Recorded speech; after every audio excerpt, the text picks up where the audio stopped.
This is the Global Podcast Network, where executives and professionals connect, share, and inspire.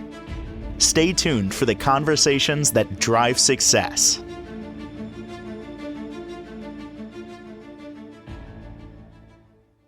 Welcome back, everyone. My brain thinks in music. I'm just wired that way. And this song just dropped out of the sky, connecting to what we're going to talk about today.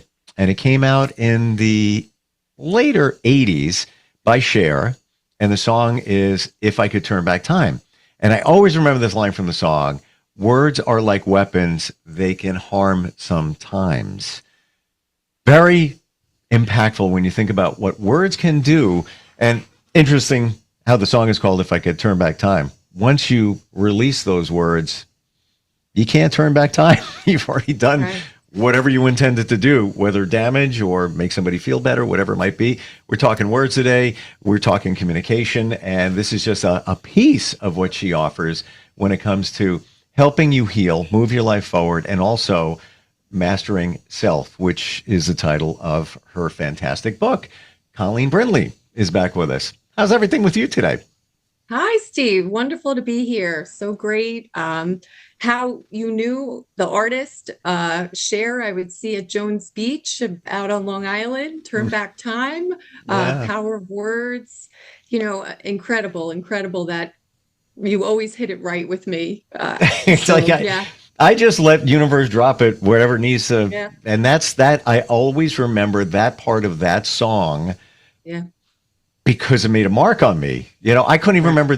By the way, I don't remember lyrics. I play songs on the radio and have for decades. I can't remember lyrics. It's a default. Oh. You could play 3 beats from a song. I can tell you what song it was or where they sampled it from. But when it comes to lyrics, I can't remember, except I remember that song because it made such an impact in terms of our words. Isn't it interesting, Colleen, with all the technology we have, devices, social media, all of that, it comes back to the same thing. Words. When you do a post, it's words. When you send a text, it's words. It's been the same, just different vehicle for communication, the same for thousands of years, right? Yeah. Well, and sounds have a vibration. They have an energy. And so we really, when they go out there, they have an impact. And it's like shooting the arrows. Are you shooting positive arrows? Or are you shooting negative arrows?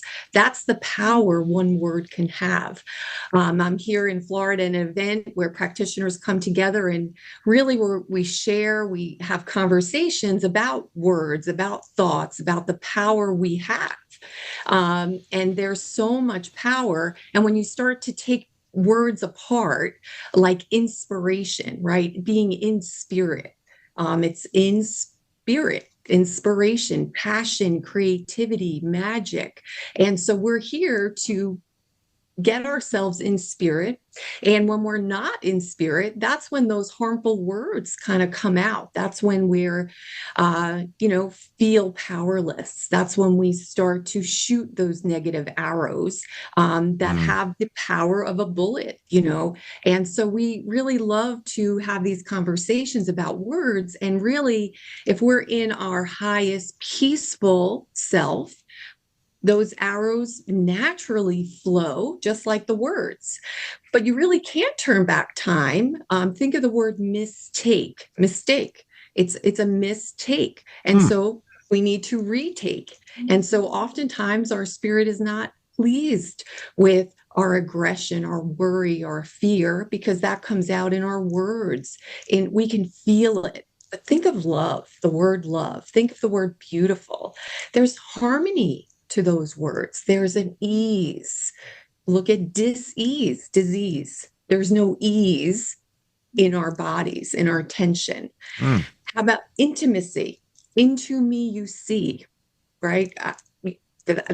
And that who has the greatest fear of seeing into me, right? Not covering it up, protecting it. And we often use words to protect ourselves. I'm not going to be hurt again like that. I'm not going to feel like that again. Rejection, abandonment, bullied, all of those things. So again, a lot of action happens from thoughts, from words. And our goal, of course, is to get people in spirit, to get them to love themselves. Self-discipline, one of my favorite words. You're a disciplined student of self, a disciple, a student of self. We're here to become Wow. more aware of ourselves. And that comes through consistent practices like meditation. So I just came out of a private session, and the whole conversation was about meditation. What is that? Why do we need it? What's going on? And rarely do we have those conversations, right? I've heard it, I use it, there's apps, there's this. And we have these 30-minute conversations about how it's quiet. 15 minutes, sit quiet, no coffee, no conversation, no music, no sound. Connect with self, sit quiet. What happens is your brain waves slow down, Mm. so you can start to hear yourself. But what happens is you often have this release, this purging of fear, of stress. There could be tears. There can be this notion oftentimes that we feel disconnected. And when we meditate, the brain waves slow down, we breathe, that whole process creates more oxygen flow, movement, and we start to feel connected. And then the words that will come from our being are completely different than being in fear, stress, worry, protection, needing approval. So that period of quiet is the most powerful communication, greatest gift Oh my that we gosh. I can tell you from my experience, it's not about me, but I just share because everybody has a story. And when you share it, there's realization. yeah. I discovered based on what you're saying a few years ago, what you're talking about. And I actually crave it now. You know, if I go through a day with a lot of interactions, honestly, doing lots of podcasts and an event, and there's a lot of people around, and I'm all good, fantastic, love it, conversation. Yeah. However, it takes from you, call it energy, whatever you want to call it, that at the end of the day, there's some days where I don't want to talk to anyone. And I have phone calls I need to make. It's like, I just want to be quiet. And yesterday, maybe, woo alert, maybe because of the lunar eclipse and just the transits of planets. I'm not an astrologer. I just look at things and process. Mercury retrograde in full effect right now. I had a little time yesterday during the middle of the day, and I felt I need a moment. So I put my feet up on the desk here and just leaned back, closed my eyes, and just sat in silence. And I wasn't thinking about anything particular. Almost to a point I zoned out, but I didn't. But it was just, call it meditating. 20 minutes, it was like, yeah, all right. It's like caffeine for the soul, but it was wonderful, right? No, it's so strong. The benefits are so huge. I mean, even we know the spine will kind of, the energy flow in our body recalibrate. So many things, even on a physical level, cell rejuvenation, all of that needs that quiet. So again, we naturally know, but do we listen to ourselves, right? That's really what we're trying to get to, is listen to ourselves. But if we create that quiet every day, a set, consistent practice, but with our eyes open, because again, it's harder for our brain to go as fast when it's doing two things: looking, seeing, and thinking will slow down. So again, eyes open, 10 to 15 minutes.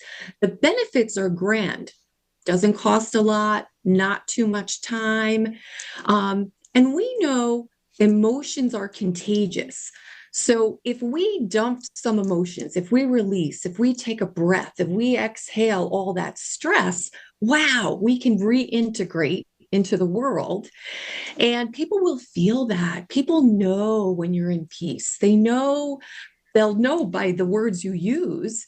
I studied this great researcher, and she did all these studies on emotions being contagious. And she wanted to know what people are intrigued, what makes them listen to your podcast, what makes them listen to and be around certain people. And she said she discovered by analyzing all these podcasts, it was based on enthusiasm. But how did they feel enthusiasm? It was based on their hands gestures. Really? So it was, because the more enthusiastic you get, you can't sit still. Sure. And so I actually have to like sit on my hands, because otherwise it's like gets a little chaotic. But that's, and we're what not even people, Italian, not as far as I even know. Italian. Yeah. But I do the same exact thing, and I don't even know I'm doing it. Yeah. That's fascinating. I Yeah. thought you were going to say that it was the energy that came from it, like what was emitted, if you will. But the hand Well, I believe gestures, that's true, right? But I yeah, think it comes out in our actions and our behaviors, just how we lean forward. We're yeah. can't get enough, But again, they studied and they based it on the hands. Wow, And wow. I would send students back to class and I would say, okay, watch your teachers. Who's using their hands? Don't say anything. And every teacher that they loved was this passionate using their hands. Because we Hmm. emphasize words, we, get into it. And I have a great friend, and she's a spiritual financial advisor. So she really helps people grow money, but using these concepts. And she sat down with my husband, who's an engineer, and we sat there and she says, "What makes you giggle?" And he looked at me, he said, "Are you for real? What do you mean? What makes you giggle?" But she was trying to tap into, where's your passion? What excites you? And as soon as he talked about bridges, he's a civil engineer. Have you seen this bridge? It came out, the hands, the leaning forward. And that has always created abundance for him because he's tapped into his passion. And so Hmm. as you tap in, your words, your thoughts, your behaviors, that's contagious and people feel it. So, yes, they feel that energy. So, as you know, I'm very passionate about loving yourself, caring for yourself. What does that look like? And when I teach, when I speak, I care. I care. I want to empower. I want you to have concrete tools that you can use at home. Don't take a lot of time, to help you start to see your worthiness, believe in yourself. Because if you take time to meditate, if you take time to exercise, if you take time to release your own emotions, your spirit is forward, it's high, and you start to spread peace. You start to have love, intimacy. You don't need to protect.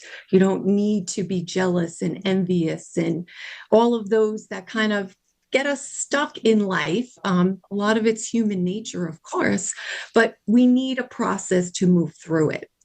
I run a machine called a SKIO. It's a scientific consciousness interface operating system created by NASA. It was created to help regulate, balance emotions, energy, vibration. And how they explained it to me was, you have a unique fingerprint. No one else on earth has your fingerprint. Everything has a fingerprint, a vibration, your emotions, your chemicals, everything. But when they're imbalanced, we have a lot of reactivity, health wise, behavior wise, imbalance. So this will find the imbalances, but shoot the vibration to the body to release, speed up, or let it go. So I worked on trauma this morning, and it ties the emotions to specific ages in your life, to physically where it sits. So emotions can sit in the nervous system, in the muscles, and the specific organs. And it is so fascinating because when people tell me what's bothering them, I always can find the emotions, and I can find the ages where that emotion might have set in the body. You So can how really, you can pinpoint that. I mean, the tools, this is technology. This is just technology, advanced technology that people don't talk about. But this is that deep dive of release. So we now have tools that can support. Yes, you need lifestyle, day-to-day tools, information, but you may need these bigger tools. And they are fascinating. Because remember, a more spiritual society is more technological, because we've opened our mind. We understand we have multiple avenues, choices, paths to upliftment, to hope, to better health.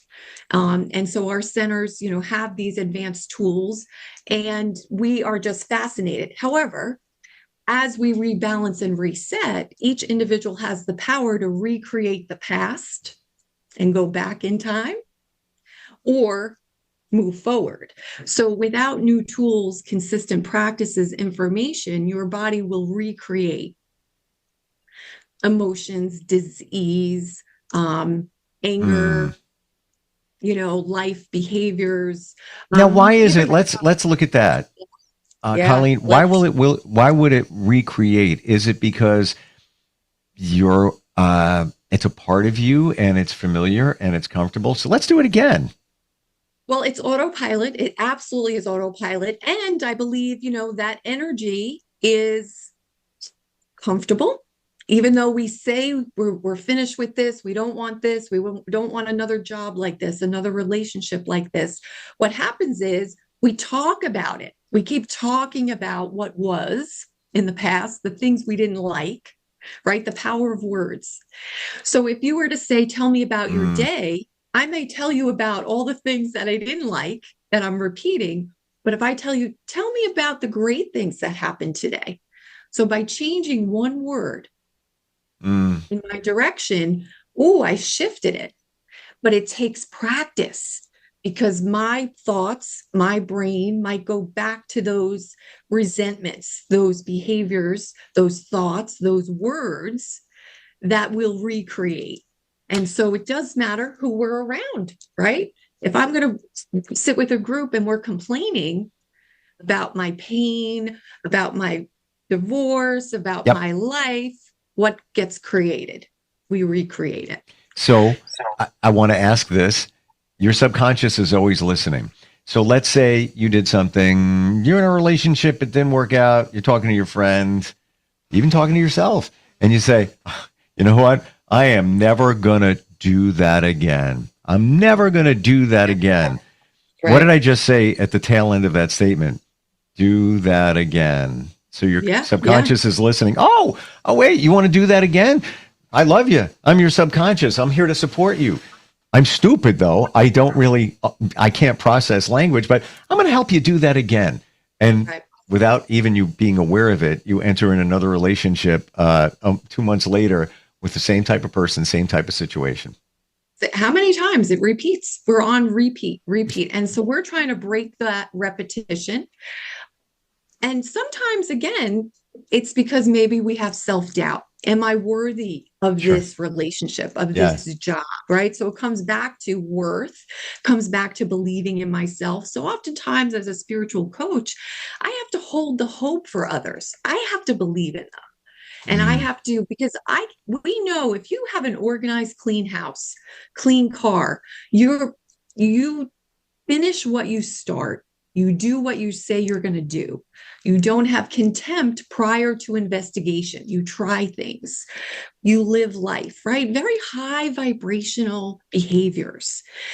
So we can tell where there's a wobble and, because that belief is so strong. So maybe I have fear and, I'm going to settle. I'm going to live life like this instead of growing, expanding, allowing myself to live. And again, I believe we need to interact with all people. So some people will say, oh, stay away from those people. And I'll say, well, they need you. They need your example. They need your radiance. So I don't believe in separation, division. However, we need to have all things in moderation, right? So again, if I'm near a friend and they're complaining, I say we have to do a little magic, Steve. We have to move that energy to manifest something different. And that comes by a different conversation, by a distraction. I said, although we're older, we're still childlike in so many ways. And we all have those temper tantrums and want to understand everything. But maybe it's just that pause, that quiet, that new voice, that new experience that will shift things into abundance.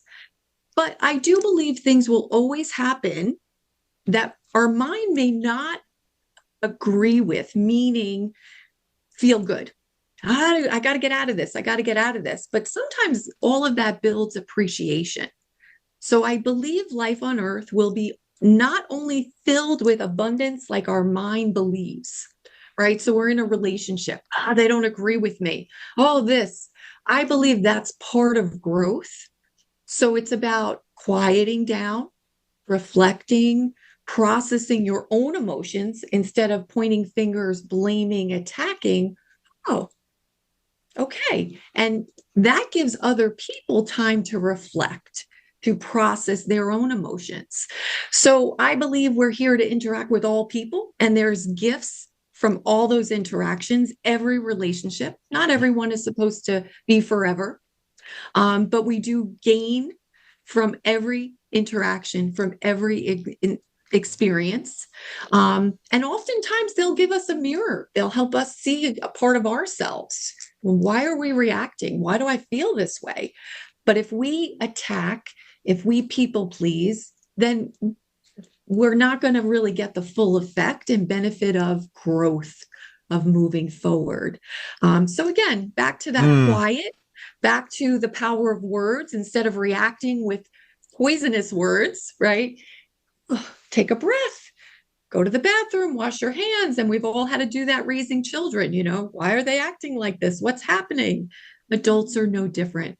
So with people in your life, pause, have greater compassion, but communicate, right? May not communicate in that moment. In that moment, we may need to let the energy settle a little, because if someone's using attacking words, they're in fear, they're in stress.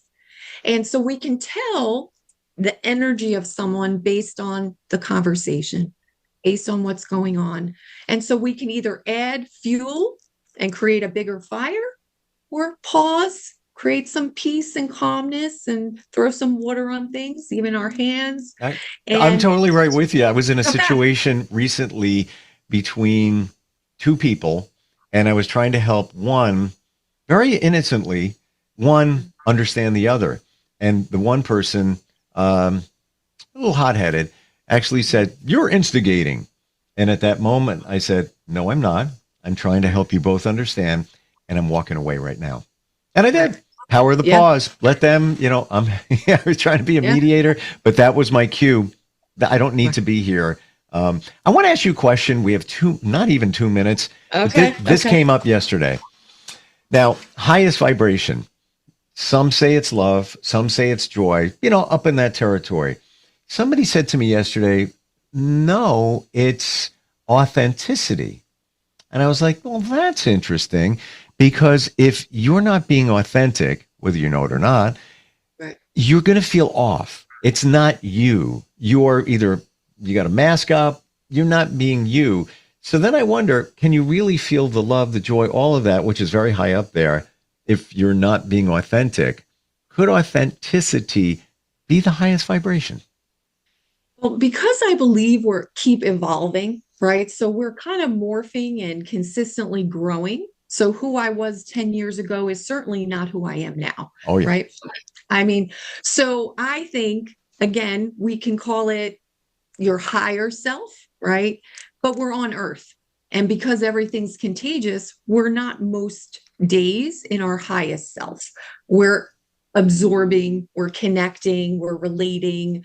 Stress is part of planet Earth, planet stress. So I think it's a constant growing process. And so, I think, again, we're looking for peace. We're looking for connection. We're looking for believing in ourselves, our worthiness. Again, Earth has been all about, you got to prove your worth. You got to do something. And I'm saying you have to do something.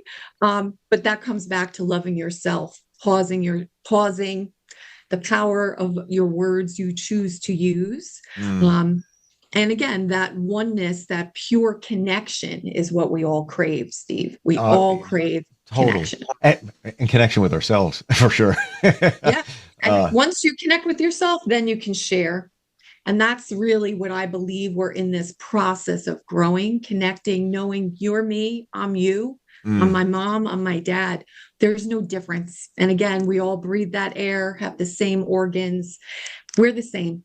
We're all on an evolutionary process. Always fantastic talking with you. And you're so passionate about this that you're not in your office in New Jersey. You're in Florida at an event to learn more, to connect. This is what you do. And you help so many and even coach people on this if they want to do what you're doing.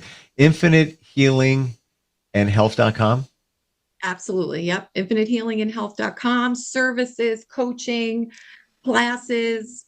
Love to see you virtually or in person in Middletown, New Jersey. Beautiful. Thank you for the virtual reminder as well.